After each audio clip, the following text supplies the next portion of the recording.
Hey, travel creator friends, welcome back to another episode. If you are new here, my name is Laura and I'm a content strategist for travel influencers. I bring them newsletters, blog posts, YouTube scripts every single month.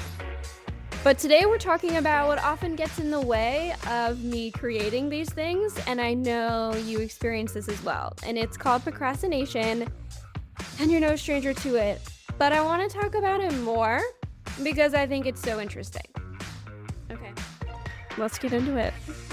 Let's stop procrastinating. So procrastination is when we avoid the stuff we're supposed to be doing. We know this, but why?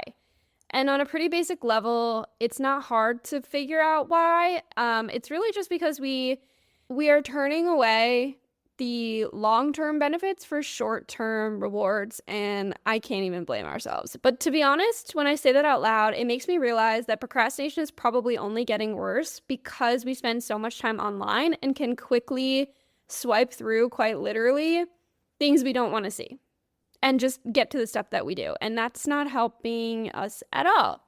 Other reasons we might procrastinate is because we're afraid of failing, and also because we have a fear of being overwhelmed by the amount of things that come with the thing we are avoiding, which, fair, totally freaking fair.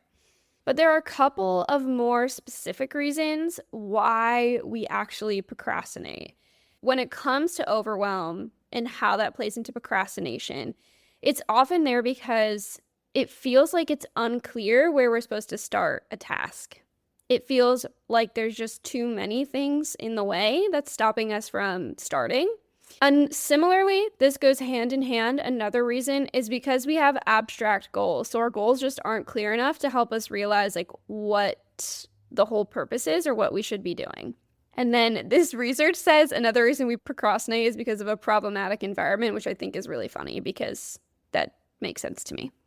I think procrastination is talked about a lot like it's a blanket situation everybody deals with, and everybody does deal with it, but nobody talks about how it's so different for each individual. So some people might procrastinate because they're feeling anxiety, and other people might procrastinate because they are perfectionists, and other people might procrastinate because their goals aren't very clear. For example, if your goal is to get ripped in 2025, okay, awesome, fair. However, you're probably not going to get ripped in 2025 if that's your goal because it's really vague. But if your goal is to be able to run on a treadmill at 5.5 speed for 30 minutes, that is incredibly clear and specific, and you're probably going to hit it. And the thing is, that's not new and revolutionary advice or insight, is it?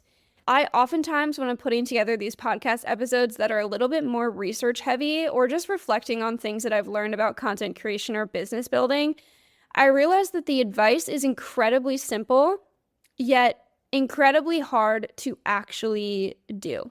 One thing I recommend doing is keeping track of what you've already done throughout the day. We do not give ourselves enough credit. We do not give ourselves enough credit of the things that we have already accomplished. So very recently, I started keeping track of what I've actually completed throughout the day because my to-do list feels so long, and that's not helping anybody. And when I look back, I'm like, what did I even do?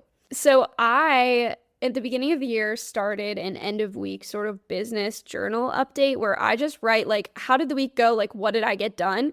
And when I read back and look at it, I'm like, I have just come so far. I have done so much, so many things, and it's so exciting. So I highly encourage you to just write a few bullet points at the end of the day to realize okay, I am getting closer. Because when you go back and look at the bullet points, you'll be able to see oh my gosh, I am getting closer to running 5.5 on the treadmill for 30 minutes. I just ran it for 15. We are literally 50% of the way there. Love it. Another reason why people procrastinate is something called the bandwagon effect. And I know this because I'm a bandwagon sports fan through and through. I am a bandwagon fan to a T. That is me. If anybody else is a bandwagon fan, I'd love to hear from you. And I'm not even sorry about it at all. But where this comes into effect with procrastination is that if we see other people who are procrastinating, we're like, okay. This is an okay thing to do. I'm going to do it too. Now, think about if you were in an environment where you saw everybody going to like crush their goals and get everything done on their list that they wanted to do. You would be like, okay, yeah, I need to do that too. That is just like what we do around here. And I say this because it's so incredibly important to surround yourself with people who are focused. With people who are focused even on goals that might be a little bit different than yours, but who are on a similar path. Like, I meet with a group of entrepreneurs every once in a while, and we just like help each other get through what we're going through. And that's in some ways why I started Wildfire Co-working. This is something I started a year ago, and just this past month I brought it back. So if you want to co-work with us, it is completely free. I typically have sessions about twice a week for 2 hours. You don't have to come for the 2 hours. Some of you do, and it's so fun.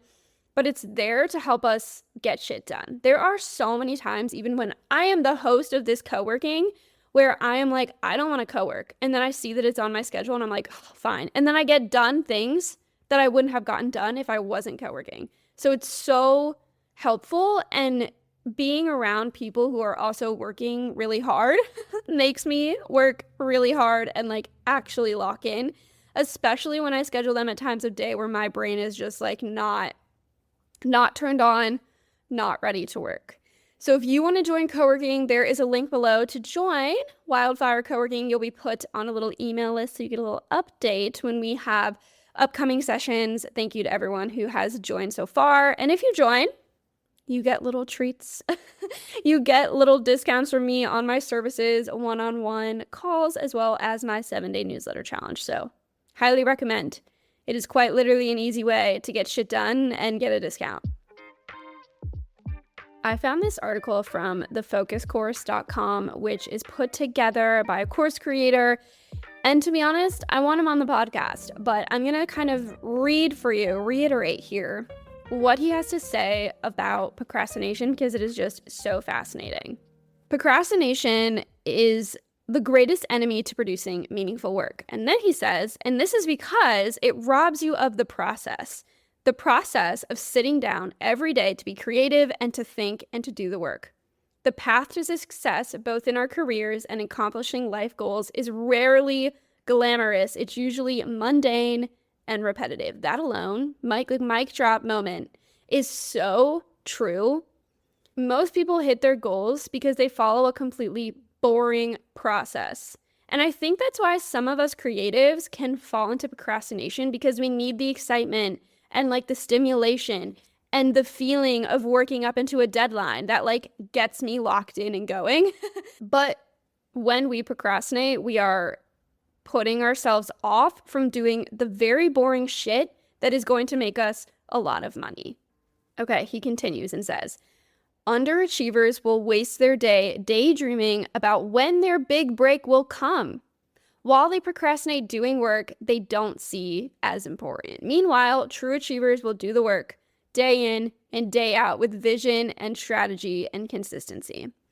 In my personal life, I see this come into play, and I'm sure many of you can relate, where I'm doing the client work that is bringing me money and is paying my bills.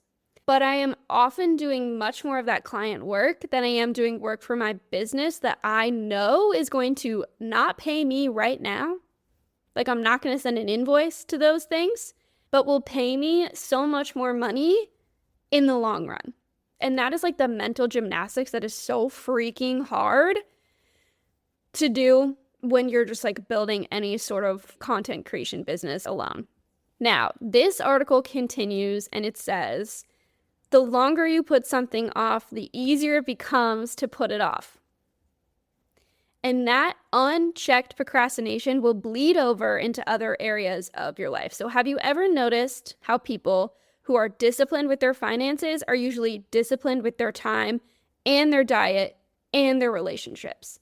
Having structure and focus is one area of our lives that gives us clarity and momentum to bring structure to other areas. So this all comes down to right habits and the right routines. And that is like the bane of my existence as somebody who travels. And I know you can relate to this too, but I would love to hear your advice on building routines as you live this nomadic lifestyle. For me, I have tried to keep my bare minimum routines when I travel. And it might sound so funny, but I just hit a 100-day streak on Duolingo. Duolingo is like, the dumbass little green bird that helps you learn a language, allegedly. I'm just kidding. Duolingo is actually fabulous. But I know every single day that I do that goddamn Duolingo. I do it every day. And when I'm out on the road, I tell myself, if I can stick to doing Duolingo every day, then I have what it takes to do these other routines. And I don't try and pile on like, okay, I'm going to wake up and I'm going to start all my 5 routines right now. I'm like, okay, I did my Duolingo. I know that I can hold myself accountable to do at least one thing every single day for 100 days. Then I add on the next tiny routine and do that for every single day for 100 days. But that just like little tiny Duolingo streak helps me keep in mind that like I am capable of doing these hard routines. Okay, this article continues, and it is just so freaking mind-blowing. I highly recommend finding it on thefocuscourse.com. It's called Why We Procrastinate. There's a section in it that says the difference between motivation and routines. So it says, the best part of a project is everything before and after. We love to dream, we love to brainstorm, and we love it when we're done. But the whole part in between, the actual doing of the project, that's hard work. Yet the hard work is the only part that counts. So that's why you must make doing the most important work part of your regular routine. Seriously, mic drop. That's epic. But by making it part of your normal schedule to show up and do the work every day, you blast through the mundaneness of it all. What I have found is I try and give myself a certain amount of time to complete a task. I will literally set timers, and that has helped me so much. I'm like, I just have to do this thing for 1 hour. And when that timer is off at 1 hour, I'm done. But even better than that, I love to base my work around hobbies. So like I love to read. And right now I'm reading like such a good book that I just want to go and read. I just want to go and read. So I will say, okay, at 3:00, I'm going to go and read. And I need to have all of these things done, X, Y, Z, and done before 3, and then I'm free. Because oftentimes we procrastinate because we don't trust ourselves that we will have the fun, free time to do the thing. Because we're just like, oh, I just have so much to do. I just have so much to do. I don't know when it's going to get done. Like, obviously, we're just going to keep dragging out the list because we haven't given ourselves a deadline to get it done. So that has helped me a lot, giving myself like 3 to 5 p.m. because that's when my brain is at its rotting worst. I can't do much during that time to do whatever the hell I want.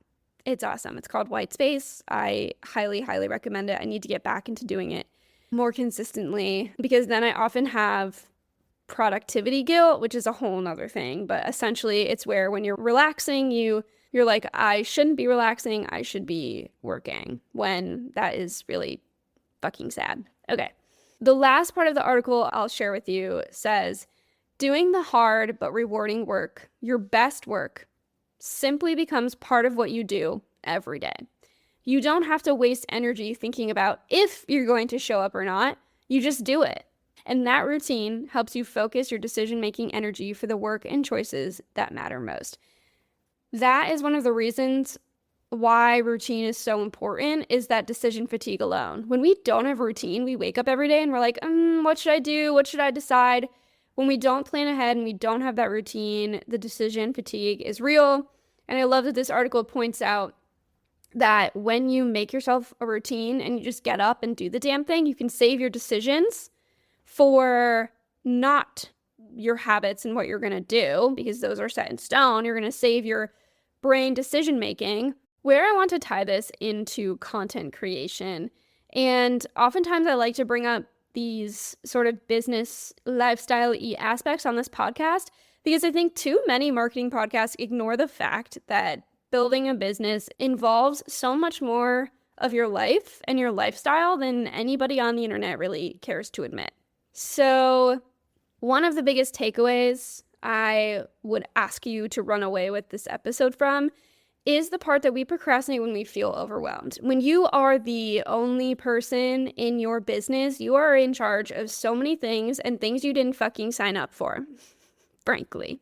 And when we have too many things to do, we're just like, I'm just not going to do any of it because I just don't even know. And I do that often, and it is hard. So I am working on making myself a routine. But I would encourage you to choose less tasks, but better tasks. Because if you don't prioritize your to-do list, somebody else will. Because they'll be like, hey, Laura, we need XYZ done. And I'll be like, okay, because I have too much going on. I don't even know what's important. So I am encouraging you to go and prioritize your to-do list. That alone will help you get out of procrastination. And I don't want you to put 20 things on your to-do list. I want you to put 3. And if you finish those 3, I don't want you to put 10 more things on your list, because 3 is good enough. 3 is good enough. I want to know if you have any tips on fighting procrastination, what you have done to get more done, and don't forget, I host co-working sessions every single week, so I would love to see your shiny little face there, smiling, working away. I just want to preface and say that I have the biggest RBF you've ever seen in your life, and when I am zoned out with my camera on in those co-working sessions, I look like I'm having a miserable time. And I'm not having a miserable time. I want to hang out with you. So I would love to see you there. The link to join Wildfire Co-working is below. I miss you already. Happy creating. I'll see you next week.